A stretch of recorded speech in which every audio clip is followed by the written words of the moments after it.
An eerie, deathly silence fills the stage as our story begins.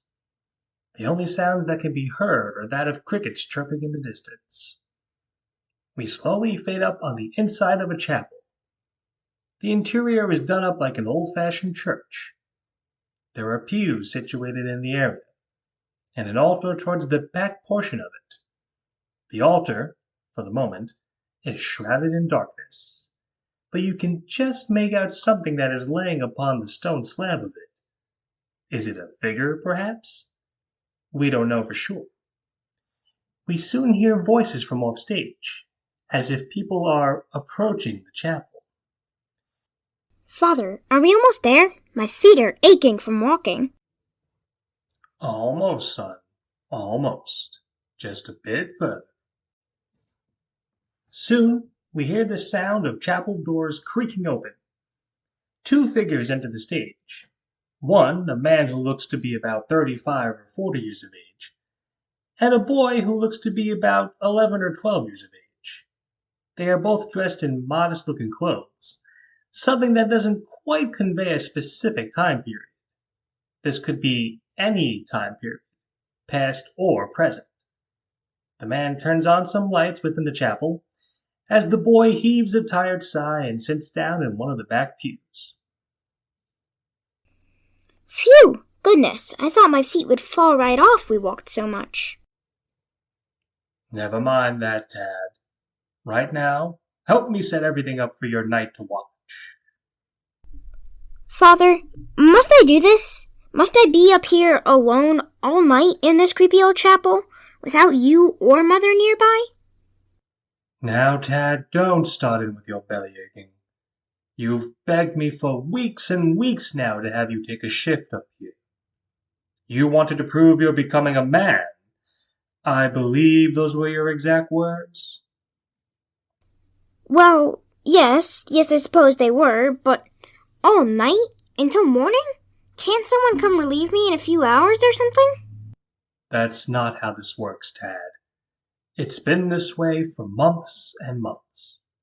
Every night, a different man in the village comes up to this chapel, and he spends the entire night, from sundown to sun up, watching over her. Her, Father? Well, of course. Ugh, for heaven's sake, didn't you pay any attention to what I explained to you? About why every night a man from the village keeps watch here? I did, yes, but, remind me again? Tad, my son, I love you dearly, but sometimes, boy, you give me a headache. Her. The girl that's asleep on the slab there, by the altar. We have to keep an eye on her. Slowly, Father puts on more lights, and more of the stage becomes seen. We can now see a figure laying on the stone slab by the altar. It is a girl, maybe a year or so older than Tad. She is dressed in a white gown-like dress, and her hands are folded across her chest, almost like she is laying in state. Her face is pale, almost doll-like in appearance. The one thing we notice right away about her is that she has a chain wrapped around her neck. Not tightly, but enough that it can't be removed. Father beckons Tad to him, and the two walk over to the slab and gaze at the girl. Tad is awed by her appearance. Gosh. This is her, the witch. She was part of a coven of witches, her entire family, it seems. She had a mother, a father, and an older sister.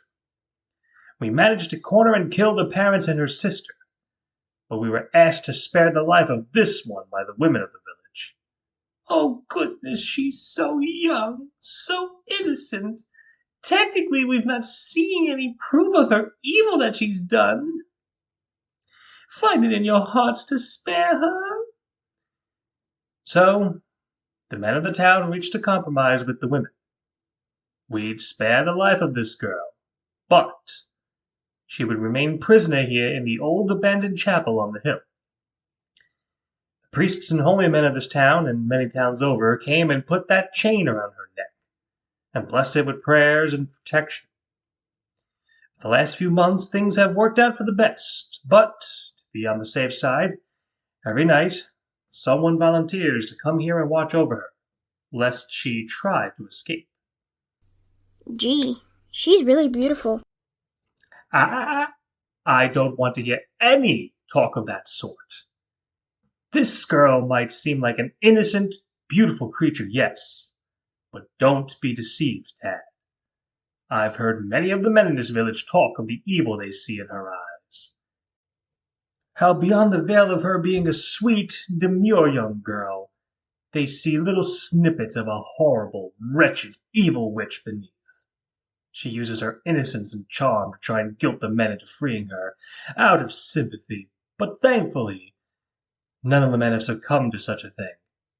And I want to hear the same from you.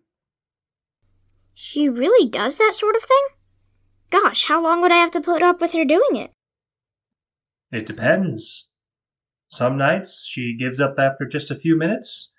Some nights, or so I've been told, she tries from sundown to sunup. The last time I was here, she begged me a few times, but when I refused, she cried and sobbed at her slab, I assume in an attempt to guilt me. But I remained firm. Cry all you want, girl. Cry until you've no more tears left. You're staying right where you are. She finally gave up and went back to sleep, but oh, I tell you, if that girl could kill me, she probably would have, the look of evil and death she gave me. Gee. Tad, listen to me closely, my boy. You look to be about the same age as that girl, so I fear she may try a different approach than simple guilt or sympathy. I feel she might try and lure you with her beauty. She might try and bewitch you with promises of love and affection. But Tad, I want you to stay strong, not just for me, but the entire village. No matter how beautiful she may be, no matter how much she begs, pleads, coos, or charms, you must not break that chain around her neck. It's the only thing stopping her from causing massive evil and chaos. Can you promise me that, Tad? Absolutely, sir. I promise. Attaboy. There's some food and snacks packed for you in the knapsack there, as well as a pillow and blanket for you. You can eventually lay down and rest, but don't fall into too deep a sleep, and don't let your guard down. I shall be back in the morning with one of the priests of the village to collect you. The priest will handle things from there. Okay? Okay. Good night, Father. Good night, Tad. Father begins to go off, but soon he stops and turns back to Tad. Tad, remember, no matter her beauty, no matter her charm, stay strong. Do not break that chain. Tad briefly salutes as Father nods and heads off stage. Slowly, Tad yawns and stretches again, then walks over to the slab that the girl is laying on. He silently gazes at the girl's form. Gee, she looks so peaceful up close. You'd never think she was a witch. I mean, gosh, aren't witches supposed to be old and ugly and decrepit? I've never seen such a young and beautiful witch before. A beat. Tad slowly smiles as he gazes further at the girl. He can't help but feel a bit smitten by her beauty, even in her sleeping form. Wow, I've never seen a girl as pretty as her before. Such a doll-like appearance, such long, silky hair, such nice, soft-looking lips. The more I stare, the more I'm enjoying the view. Tad finds himself slowly leaning closer towards the girl's face. He soon stops and hesitates a moment, not even sure of why exactly he did do it. It's possible he's already under the beginnings of a spell from this girl, even without her moving a muscle or saying a word. After a few moments, he looks upon the girl again and, despite himself, smiles and hovers over her face again. Gee, would there be any harm in stealing a quick kiss just to peck lips to lips? After all, she is such a vision of loveliness. No, of course I can't. And I promised Father I'd be strong. And yet she's so beautiful. Tad, distracted by gazing upon the face of the girl, doesn't see one of her hands slip from her chest and fall to where his hand is. It's almost as if she moved her hand to be on top of his. Tad yelps in surprise and backs up a few steps. Eep! Is she awake? Did she just touch my hand? Hello, miss? Silence for several moments. The girl does not move. She remains in her sleeping state. Tad is relieved, but he cautiously keeps his distance. Well, okay, but, you just stay like that for the night. Got it? Like she can even hear you say that, Tad, you big dummy. Slowly, Tad yawns once more. He goes and grabs his pillow from a knapsack near the doors to the chapel. Then he places it in one of the front pews. He fluffs it a bit, then places it down so he can rest on it. I suppose resting for a little bit won't hurt. An hour and a half at most. Then I'll wake up to watch her. A beat. Tad slowly goes up to the girl and waves a hand in front of her sleeping face. Silence. Nothing. He waves his hand once more. Still nothing. Satisfied, he nods and goes over to the pillow and lays his head down on it. Okay, I'll just close my eyes, but not too much, just like Father said. Just like Father said.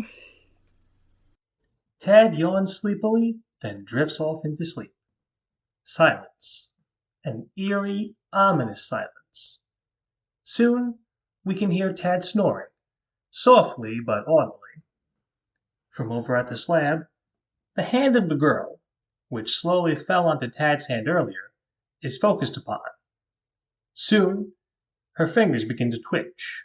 Once, twice, then 3 times.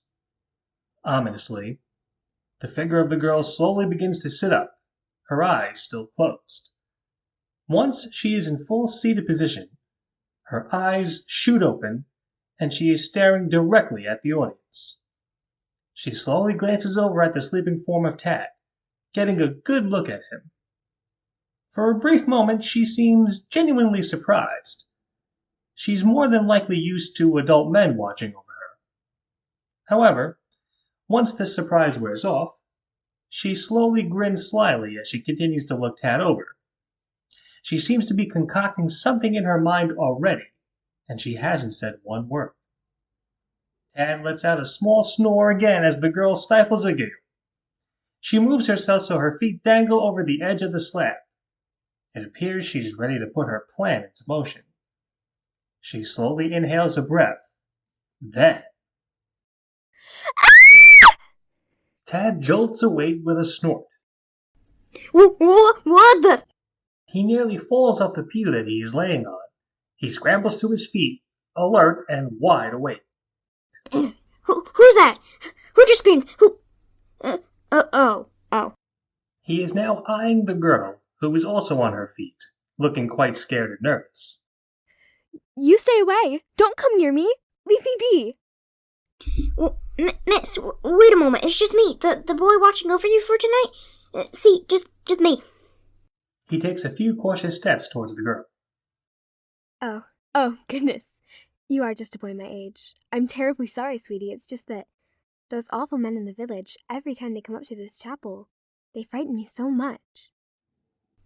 Well, never fear. None of the men in the village are here. It's just me, that's all. Tell me, miss, what's your name? I never was told your name. Oh, yes, of course. Please forgive my lack of manners. She slowly curtsies to him. My name is Nadia. It's a pleasure to meet you. And who are you? My name's Tad. Pleasure right back. Tad slowly shrugs, then bows politely to Nadia. Thank you. Nadia sweetly smiles and moves towards Tad, who is instantly on his guard. Oh my, look at you. Just look at you. I didn't know there was a boy the same age as me in the village. A boy who's quite handsome, I may add. Me? Handsome? Mm-hmm. Aw, gee. My goodness, look at you. You're blushing. Aw, am I making you shy? Nervous? I just have never been called handsome before by a girl my age. Shucks, Now hold on a moment here, Nadia. You knock that talk off at once. Huh? My father, he warned me you'd do something like this. Try to flatter me, charm me, but you're up to no good when you do such things. My father said so just stop it. Yes. Those horrible things that they've said about me. That I'm a witch. That my family were witches. Yes, those are the ones. Oh, woe is me. Isn't there someone here who will hear my pleas? Someone who will believe that I'm a prisoner here, that I'm being kept here against my will by horrible, misguided, evil men. Nadia, forgive my ignorance, but truth be told, I never was... No one, not even my father, was ever really fully explained why you were here, except for saying you and your family were witches. They've never told me the full story. No? Typical of the men in your village, only offering one side of the story. Well, goodness, what would be your side of this whole crazy story, Nadia? Oh, gracious. I've explained my side of the story several times. Must I explain it again? I mean, you want me to believe you, don't you? Please, I promise I'll listen and judge as best as I can. Very well. It's like this, you see. About a year or so ago, my family moved to this village from far off. It was just me, my mother and father, and my older sister Gwen. Now the four of us, we were just a peaceful, loving, close-knit family. Oh, sure, we were a bit unusual in the fact that we tended to just really love nature. Loved it so much that we would often pray and have a ceremony in order to produce a fruitful harvest. But that was the extent of it, I swear on it. But those horrible, wicked, evil men in your village, they wanted to deem us as witches. They made up stories and claims that they'd witness us casting spells, sacrificing animals, or even children. But none of that is true. My family wouldn't harm a fly. Between you and I suspect that some of the men in this village simply wanted the land we lived upon. It's good for growing crops, vegetables, and the like. It's probably worth quite the pretty penny.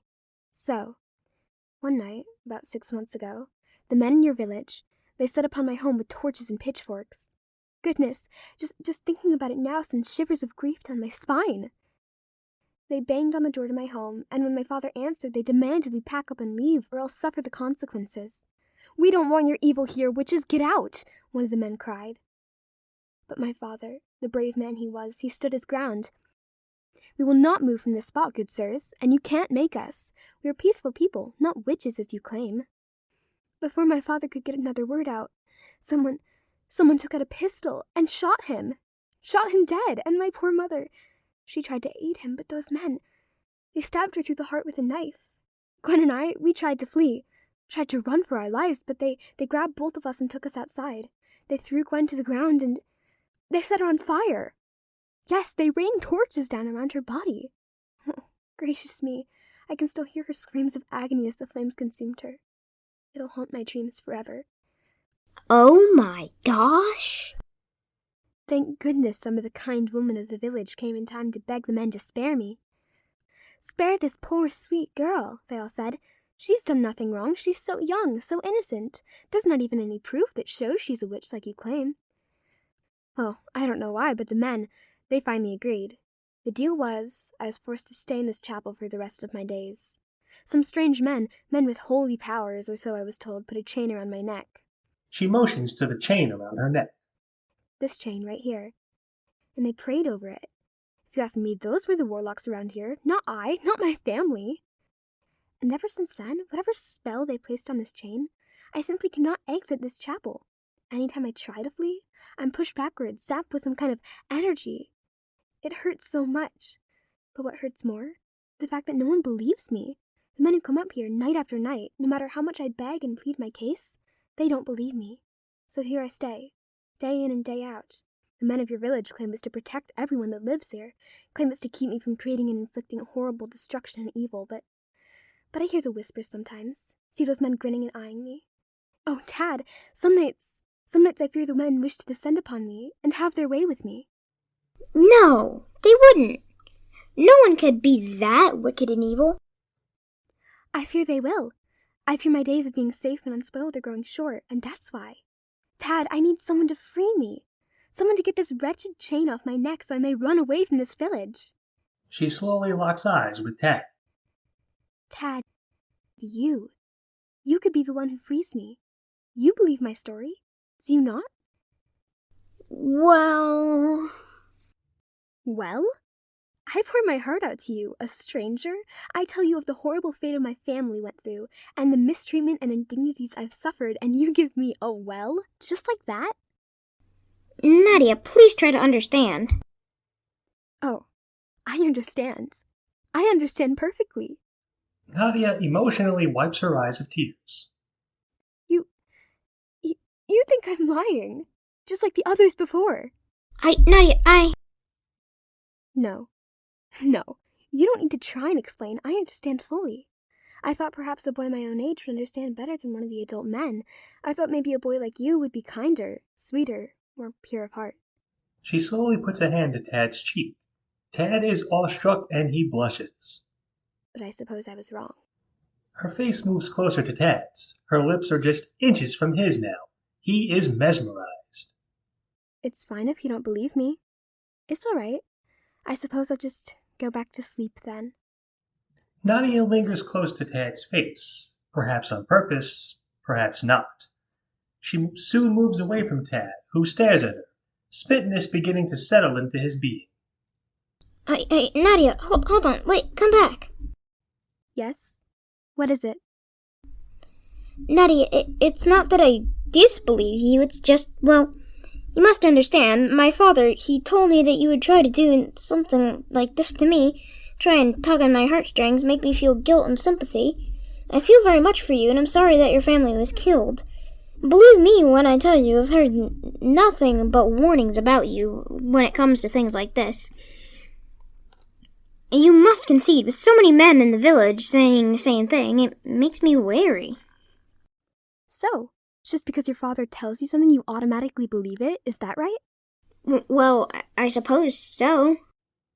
So, you've got no mind of your own then? I have so got a mind of my own. Well then why do you believe your father without question about what he says about me? Don't you have an opinion? Don't you find it just a bit strange what he said? Well, I mean, there are things that make me wonder, but... If things about it make you wonder, wouldn't it stand to reason that people are lying about me? That I'm a prisoner here? Well... Again with the well? My goodness, you are hopeless, utterly hopeless. Hopeless, huh? Well, if that's what you think, then maybe I shouldn't listen to another word you say. Maybe I should just let you stay here for eternity. Fine. Fine. Fine. Fine. Silence. Nadia and Tad turn away from each other in unison. Nadia slowly side-eyes Tad, though, a look on her face suggesting she is trying to formulate her next move, possibly. She puts a hand to her chin in thought, then lets it drop. You know, I've often had the same silly daydream while being stuck in here, day in and day out. Oh, are you talking to me again? I thought you wanted to go back to sleep. I wish to still be a proper girl, despite how horrible you've been to me. Horrible? Isn't it proper to have a conversation with someone? At least my parents taught me it was. No, it's true. It is proper. Please continue. Thank you. A beat. Nadia slowly inches closer to Tad. I've often had the same daydream that one day soon hopefully, while I'm a prisoner in this horrible chapel, some young, brave, handsome boy would come along and rescue me. Oh? Mm-hmm. She smiles and moves even closer to Tad. Truth be told, when I laid eyes upon you earlier, I got a bit excited. For you see, sometimes the young, brave, good-looking hero in my daydream looks a lot like you. He does? Very much so. Nadia smiles and slowly runs her hand down Tad's cheek. The same piercing eyes, same dashing, cute smile. Oh, golly. Oh, gee. And in my daydream, this boy, this smart, sweet, handsome, cunning boy, he strides in and breaks off this chain around my neck, not even once showing any fear of the consequences in doing so. And then he speaks to me in a soothing, calm, heroic tone. Nadia, dear sweet Nadia, you are free, free from the horrible chain that bound you. And the two of us, we'd hug a joyful hug. Yeah? And then we'd gaze into each other's eyes, much like we are right now. Yeah? And I would blush a deep red and smile, all demure and nervous, and avert my gaze from his, because I was so very shy, you see. But he'd move up my chin with the gentle touch of his hand, so we'd be gazing at each other again. Then what? And then we'd slowly lean in, and we'd kiss. Kiss? Yes. Our lips pressed together in a sweet, soft, innocent kiss. Tad dizzily grins. Nadia giggles a bit, then slowly, she begins to lean in. Tad also begins to lean in. However, just as their lips are inches apart, Tad snaps out of it and stands up, backing away from Nadia. Wait, no, I can't. You can't?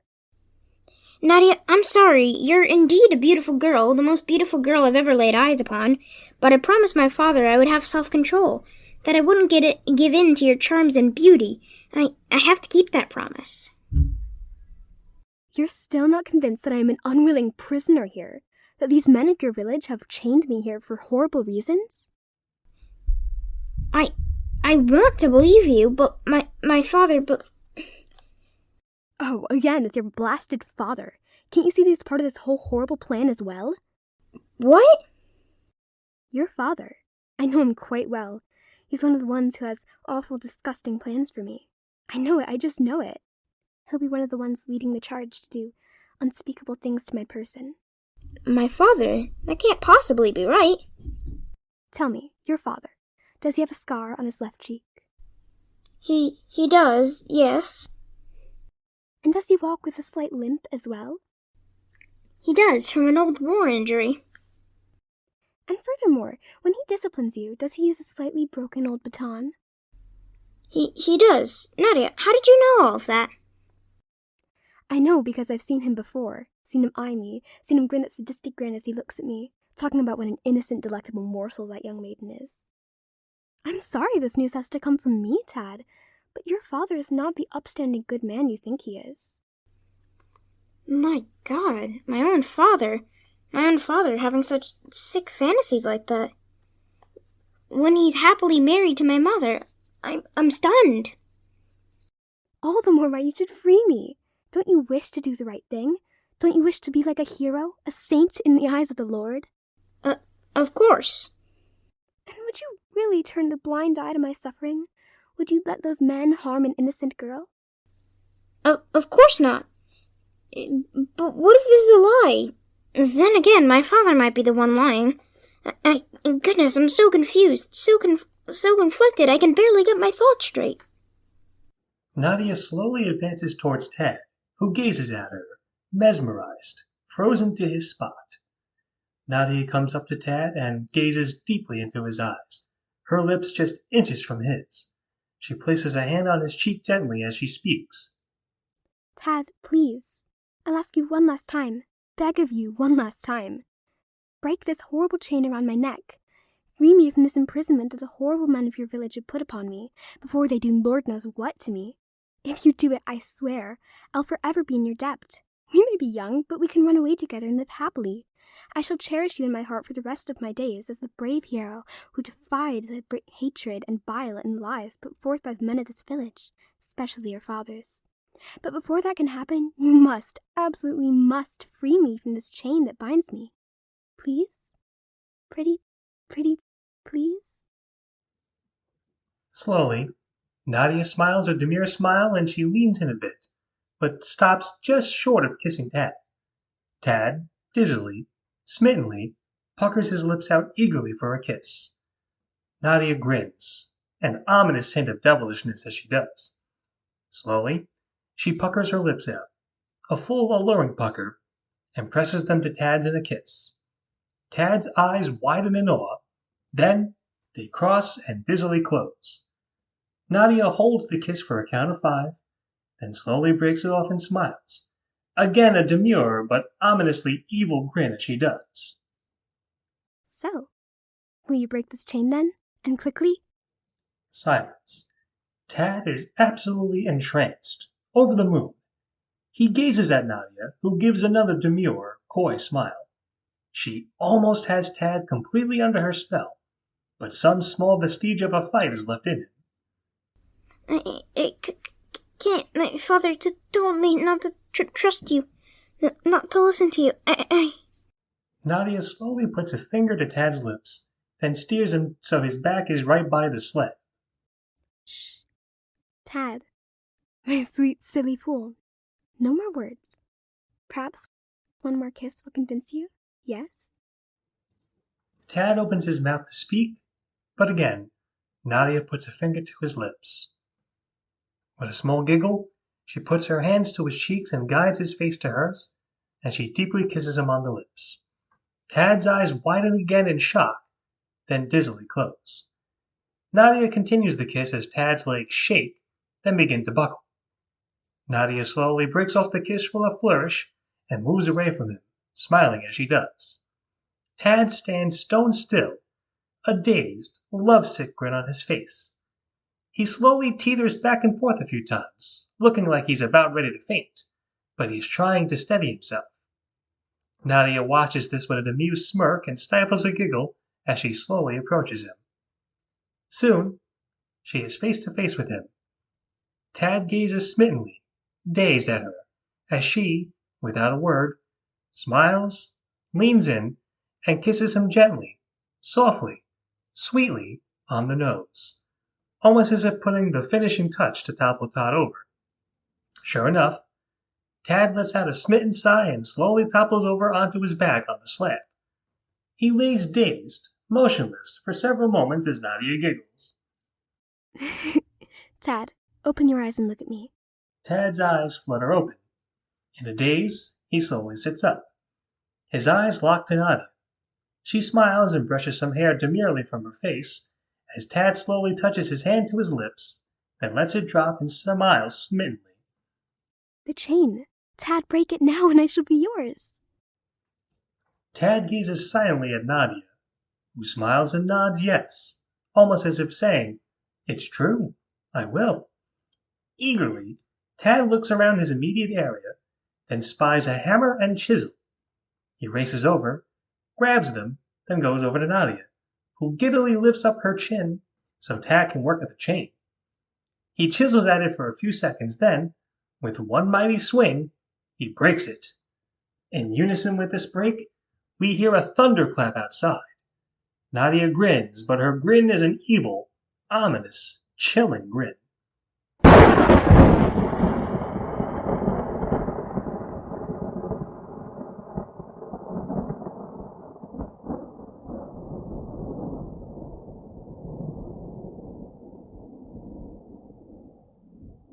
There, Nadia, you're free from the horrible chain that bound you. Those horrible men in my village can't keep you a prisoner any longer. Boy, I can't wait to run away with you and start a new life with a girl as beautiful as you. It might be tough at first, but it can work. How's about a third kiss as a reward for freeing you, eh, Nadia? He puckers his lips out for a kiss. However, Nadia stands stone still, gazing out one of the windows of the church. She grins from ear to ear. Tad slowly unpuckers. Nadia, what's the matter? Oh, nothing. Nothing at all. In fact, this is a great night, because now things can come to pass. More thunder is heard. Lightning flashes, and, projected, clouds of a dark gray as well as a red sky are seen from outside. Tad watches this with surprise, shock, and horror.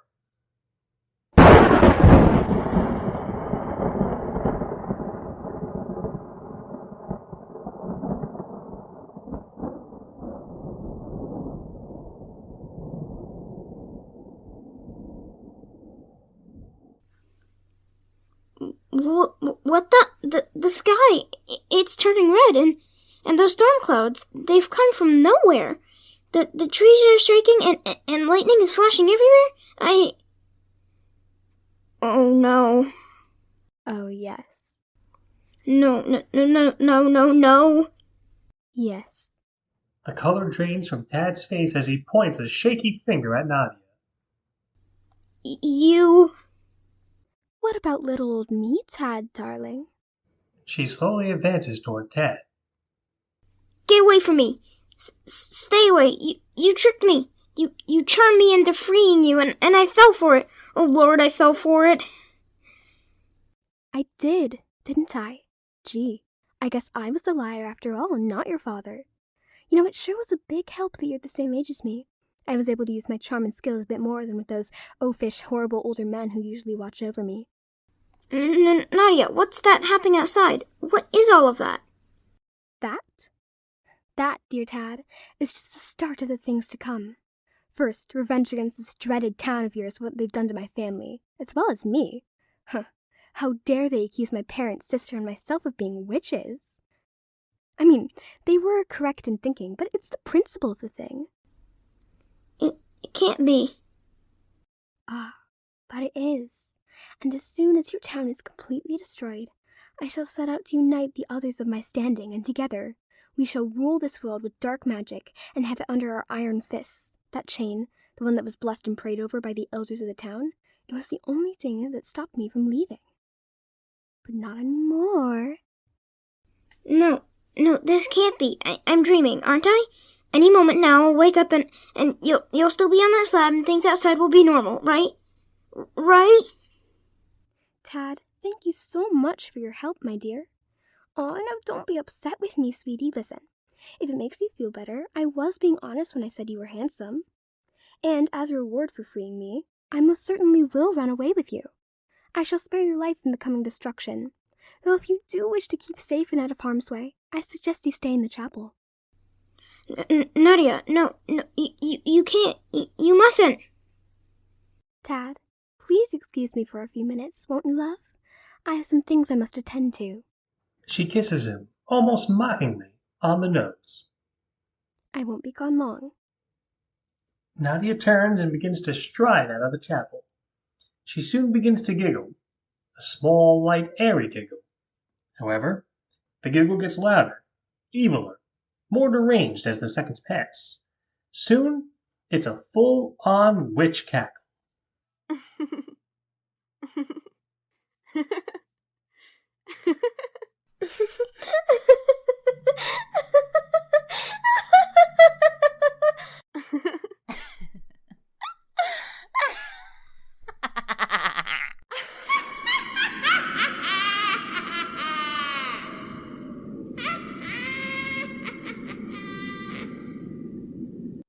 Tad looks to the heavens in anguish. Nadia is now outside and fully gone from the chapel. Oh God, forgive me. I made a terrible mistake. A terrible, horrible mistake. My father warned me, but I didn't listen. What's that? A powerful wind seems to be blowing all through the stage. Tad tries to keep his balance. Red color engulfs the stage lighting-wise. More thunder is heard, and lightning. More wind howls. Soon, we hear the sound of explosions and people screaming. Tad can only look on in dumbstruck horror. Whatever is going on in town, it's most likely Nadia's doing. A bigger explosion is now heard, and the blast knocks Tad to his back. He shakily gets up after several moments. Soon, the wind dies down, the red color in the sky fades, and the thunder ceases. Now, everything is eerily quiet. Tad shakily gets to his feet, but doesn't make a move to go forward. Moments later, Nadia strolls back on, looking very casual, but with an air of evil and menace to her. There we are. The deed is done. Nadia giggles, smirks, and beckons Tad to her with a finger. Come along, Tad. We have much to do. Tad, emotionally broken, stands stone still, dazed. Nadia giggles more and approaches him. Come now, Tad. We can't dilly-dally. There's much to be done. We have others we need to meet up with. Tad, you may have my promise, my vow. You will not be harmed by anything or anyone. As the one who freed me, you will be granted protection from what's to come. Tad, come on. I'm a girl with my word. I swear I'm being truthful. Come now. Come away with your forever love. Please? She giggles and gives Tad a few cutesy kisses on the cheek, then almost mockingly rubs noses with him. My family, the town, are they... Gone? I'm afraid so. There's nothing left for you here, Tad, so it's best if you come with me. Okay? Can you walk? Are you okay? I'll have to be. Very good. Come along then. If we start walking now, we shall make it to our first destination by morning. Nadia smirks and slowly holds her hand out for Tad, who, silent, numb, almost in a trance-like state, nods and takes her hand in his. Slowly, the two walk off stage in a slow, dream-like rhythm. It is eerily quiet as they do. Not even the sound of crickets can be heard. Tad has no idea where Nadia might be taking him, but it can't possibly be good, even with her promise of protection. Slowly, the lights fade out to black as the two, finally, slowly head off.